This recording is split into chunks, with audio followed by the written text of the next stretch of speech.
The Discovery Network say the Olympics have been ratings gold for its European streaming services, in contrast to NBC in the United States, where TV audiences have dropped dramatically. Some new Olympic sports have helped attract viewers. For instance, teenagers dominated women's skateboarding, and these three medalists are all 13 years old. A fourth is only 12. The first gold medals in surfing went to the US and Brazil. And an 18-year-old Spaniard became the first man to win a gold medal in climbing.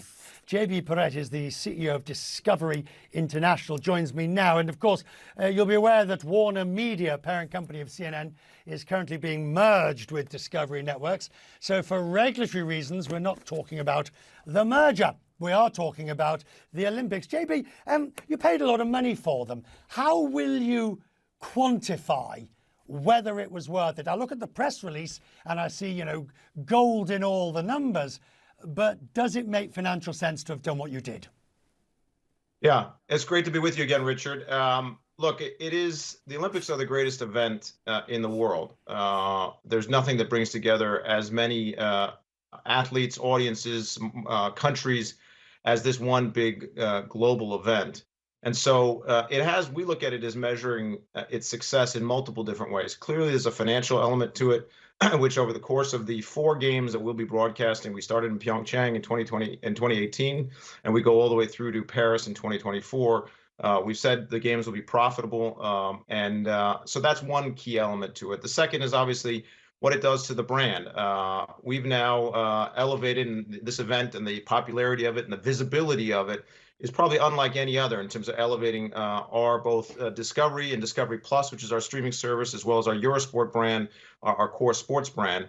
And then we use it obviously to cross-pollinate and bring people into our kind of tent, if you will, of content by introducing to them throughout the games all sorts of other elements of the games, whether that be sports or non-sports. And so in all 3 of those measures, we've seen it work incredibly well.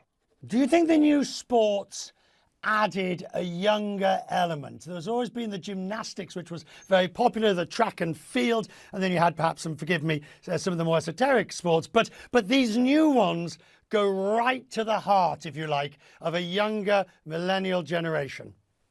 Totally. I mean, look, we've seen already in the first week alone, 275 million users engage across Europe with the games. And that's 10% up by the same time frame versus Pyeongchang 3 years ago.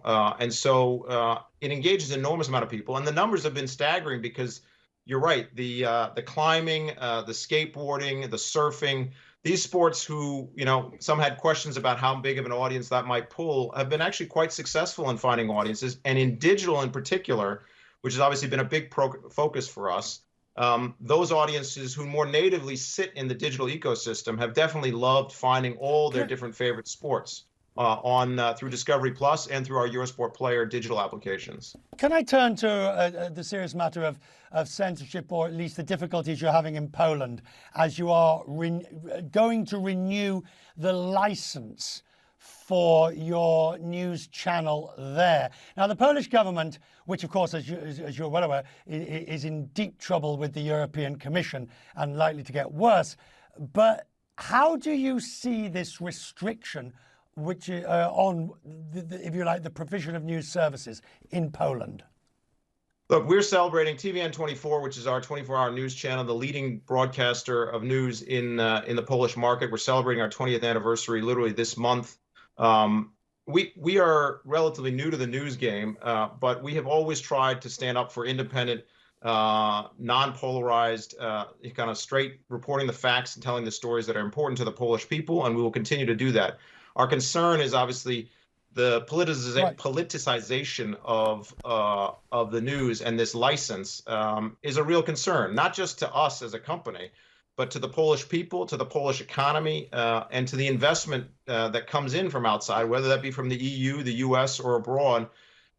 Because at the end of the day, if one can't, as a commercial enterprise, believe in the sort of rule of law and the normal proceedings of those regulatory frameworks to operate normally, it should be very concerning to all investors in the market that ultimately the government can decide at any point in time to take aim at one or the other of the companies. Okay, but have you got Have you got the stomach for a fight? I mean, if it comes down to it, and it becomes a question of, do you stay with the investment? Do you stay with TV24? Does Discovery have the stomach to fight against the Polish government if necessary? Look, we're fully committed. We're fully committed, Richard. We've been already obviously doing everything we can in trying in as many ways as possible as a collaborative. We continue. We're the biggest investor in Poland. We employ over almost 4,000 people in the market, and so we are trying to do everything we can rationally, commercially, and relationship-wise to make our position heard. And we will stay in the fight because we think it's important not just for our business, but also, as we say, for the Polish people to make sure that they can get all the facts and choose their sources of information from any number of different choices, including ours. So finally, back to the Olympics. We followed this really closely on Cresswell's Business, as you would expect, in that at the beginning of the Olympics, we had Sir Martin Sorrell of WPP, formerly of WPP, who said, look, they are still the biggest event in the world. I still advise people to go with them. Then we had the whiskey guy who sponsored and said, well, they're really not the biggest in the world. And actually, when you look at it and add it all up, I'm not sure it is worth it. You've got tens of millions stuck in this game, so you have a dog in the race. What does the Olympics need to change as it goes into Paris, then Los Angeles, and then on to Brisbane?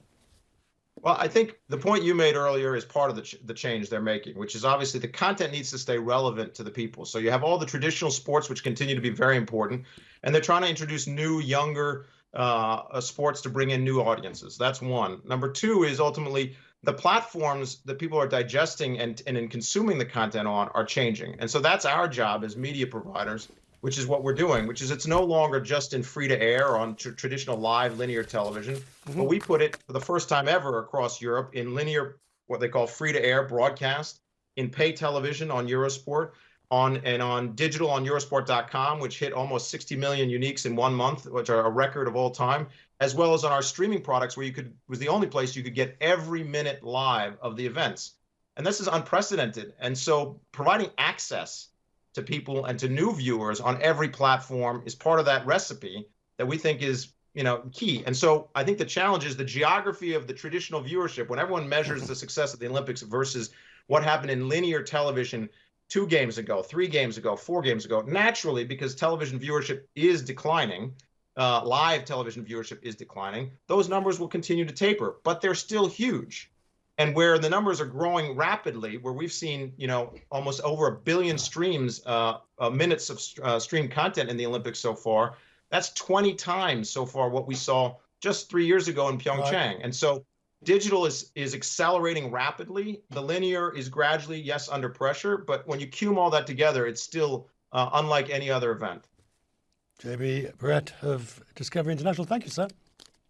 Great to see you, Richard.